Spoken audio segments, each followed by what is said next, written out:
They took everything from me. My home, my savings, even my pride. My wife and her boss laughed while I slept in my truck, thinking I had nothing left.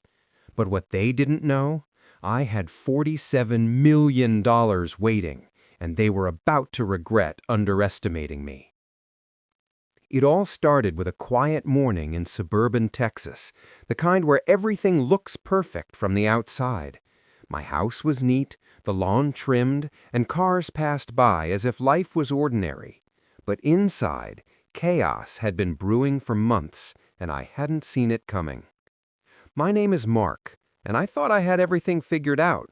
Stable career, family, a house I loved. But I was wrong. My wife, Jessica, had been hiding secrets. I didn't know it at the time, but she had been meeting her boss more than just professionally. Late nights, secret calls, whispered conversations while I was at work. Things I never noticed because I trusted her completely. Then came the morning that changed everything. I woke up early, ready to go to my job, only to find the house empty.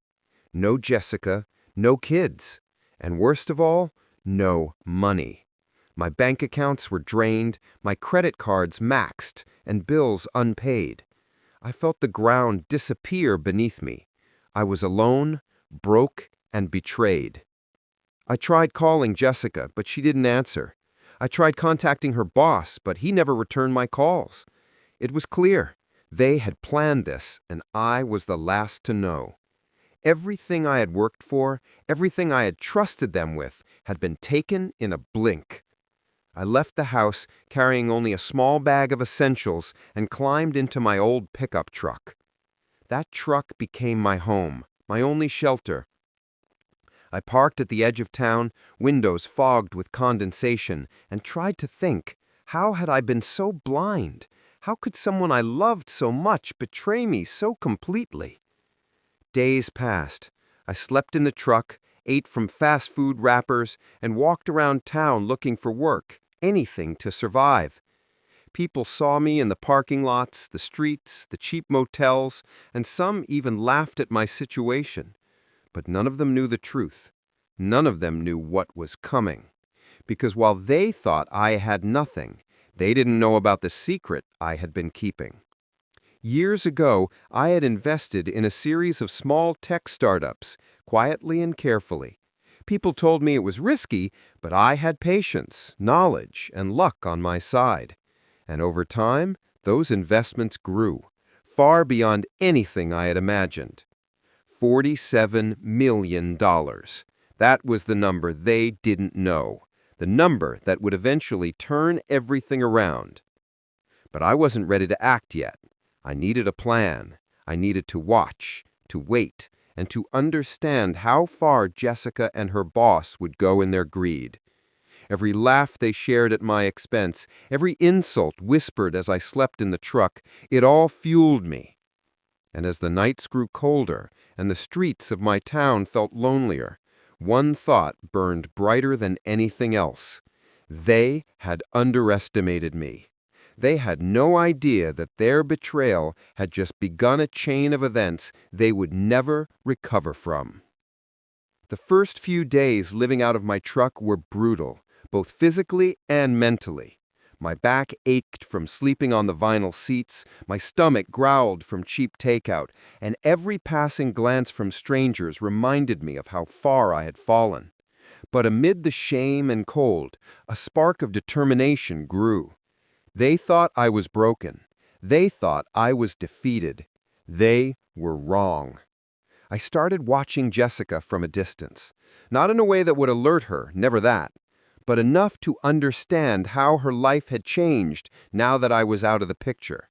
She flaunted wealth she couldn't earn on her own, buying gifts, going out to expensive restaurants, and laughing alongside her boss as if I had never existed. Every post on social media, every picture she shared, every careless comment I overheard about my pathetic truck life stung, but it also sharpened my focus. I spent hours each day thinking, calculating, and planning. $47 million wasn't just a number. It was leverage, security, and justice all rolled into one. I had kept it hidden in offshore accounts and investments under names no one would connect to me. Nobody, Jessica, her boss, or even their closest friends knew about it, and I intended to keep it that way until the time was right. But patience wasn't easy. Watching them gloat, seeing the smugness on their faces, feeling the sting of betrayal, it was almost unbearable. I couldn't act hastily. Any misstep, any sign that I was on to them, and they could hide the money, vanish, or destroy what little I had left. So I waited, I observed, and I collected information. Every transaction Jessica made, every new purchase, every conversation with her boss became data in my mental ledger. I also started reconnecting with people from my past life, former colleagues, old friends, people who still trusted me. Quietly, I rebuilt a network that could help me when the time came. No one knew the full extent of my fortune. They only knew the man who had been wronged and was slowly reclaiming his footing. And each night, I returned to my truck, parked under the same street lamp, reviewing my plan like a general preparing for battle. Step by step, I mapped out how to recover what had been stolen from me, not just my money, but my dignity and sense of control. It wouldn't be easy. Jessica and her boss were clever, selfish, and dangerous when crossed. But I had something they didn't: time, patience, and a secret they would never suspect. And the more I watched, the more I realized just how reckless they had been. Their arrogance, their overconfidence, made them blind. They had no idea that the man they laughed at, the man sleeping in his truck, was already plotting a future where they would be the ones facing consequences. By the end of the week, I had a clear picture. I wasn't just surviving anymore. I was preparing for a comeback that would not only restore what they had taken from me, but would make them understand just how badly they had underestimated me. The truck no longer felt like a prison. It was a command center. The nights were no longer lonely. They were strategic. And deep down, I knew the moment to strike would come soon. And when it did, Jessica and her boss would learn a truth they never saw coming. As night fell, the lights of the party twinkled in the distance, a beacon of their arrogance. I slipped through the perimeter, unnoticed, carrying nothing but my phone and a few tools for discretion. My pulse raced, not with fear, but with anticipation. For the first time in weeks, I felt in control. Inside, the party roared with laughter and music. Jessica moved through the crowd, laughing with her boss, showing off a necklace they had bought with money stolen from me. Every smile, every gesture, every careless brag fueled the fire inside me. They had no idea the man they mocked in the truck had been planning this moment, had been observing, calculating, and preparing to take his first real steps toward justice. And then it happened. I sent a discreet message to my ally at the edge of the party, signaling the moment. Phones began to quietly buzz, screens lit up, and an immediate ripple of attention focused on the couple. Guests turned their heads, murmurs spread, and suddenly Jessica and her boss were the center of scrutiny. I didn't need to speak. I didn't need to shout. The evidence I had gathered, carefully compiled and discreetly delivered, began to do the work. Faces in the crowd went from curious to shocked. Jessica's eyes widened. Her boss froze. They realized too late that their arrogance had led them straight into exposure. I stepped back, watching. Every laugh, every smirk from weeks past was now mirrored with confusion and fear. They had underestimated me, and the consequences were only beginning. The night was far from over.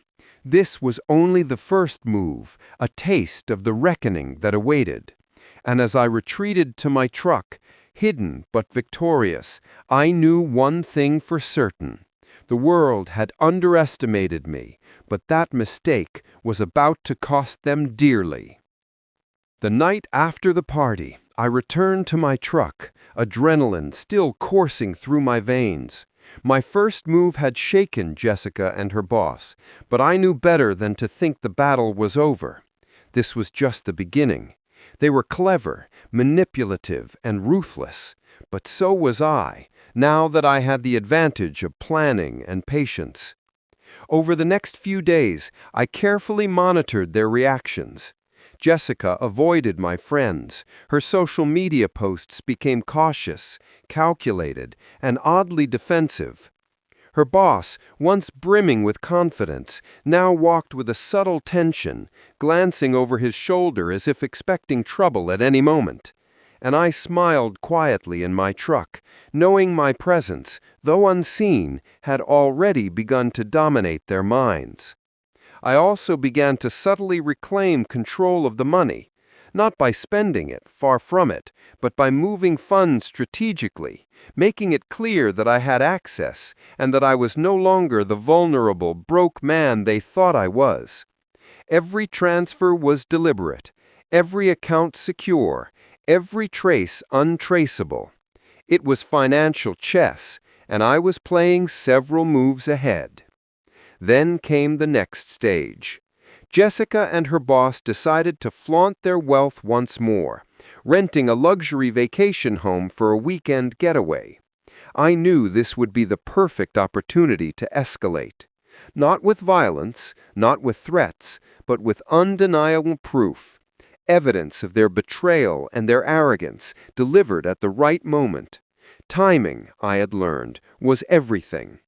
I enlisted a few trusted allies from my past network, people who understood discretion, loyalty, and strategy. We planned meticulously. Every entrance, every exit, every possible interruption was mapped out. By the time I approached the property, I wasn't nervous. I was precise, patient, and calculated. Inside, the house was filled with laughter, music, and over-the-top displays of money. Jewelry sparkled, drinks flowed, and Jessica's voice carried through the rooms, her laughter echoing in my ears. It would have been maddening if I hadn't been ready. I activated my first measure of exposure, a carefully timed release of information to the guests' phones. Screens lit up, whispers spread, and an immediate ripple of attention focused on the couple. Guests turned their heads, murmurs spread, and suddenly Jessica and her boss were the center of scrutiny. I didn't need to speak. I didn't need to shout. The evidence I had gathered, carefully compiled and discreetly delivered, began to do the work. Faces in the crowd went from curious to shocked. Jessica's eyes widened. Her boss froze. They realized too late that their arrogance had led them straight into exposure. I stepped back, watching. Every laugh, every smirk from weeks past was now mirrored with confusion and fear. They had underestimated me, and the consequences were only beginning. The night was far from over. This was only the first move, a taste of the reckoning that awaited. And as I retreated to my truck, hidden but victorious, I knew one thing for certain. The world had underestimated me, but that mistake was about to cost them dearly. The days after the second confrontation were electric. Jessica and her boss moved cautiously, whispering behind closed doors, constantly checking their finances and social media. Their arrogance had been replaced with paranoia, and every step they took was calculated in fear. Meanwhile, I continued to plan. $47 million wasn't just money. It was leverage, power, and a shield against the betrayal I had endured. I didn't need to strike hastily. Patience was my ally. Every morning I reviewed my strategy, and every evening I reinforced my security, ensuring nothing could trace back to me until the moment was perfect. And that moment came sooner than expected.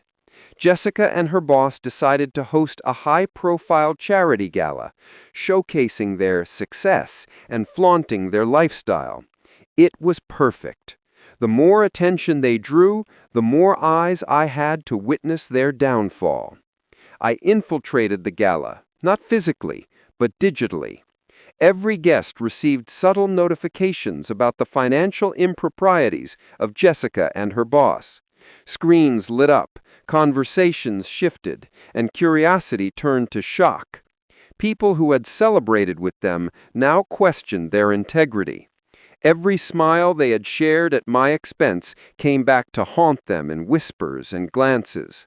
I had also arranged for a legal notice to reach them discreetly, showing that their assets were being traced and secured by the authorities in response to the fraudulent transfers.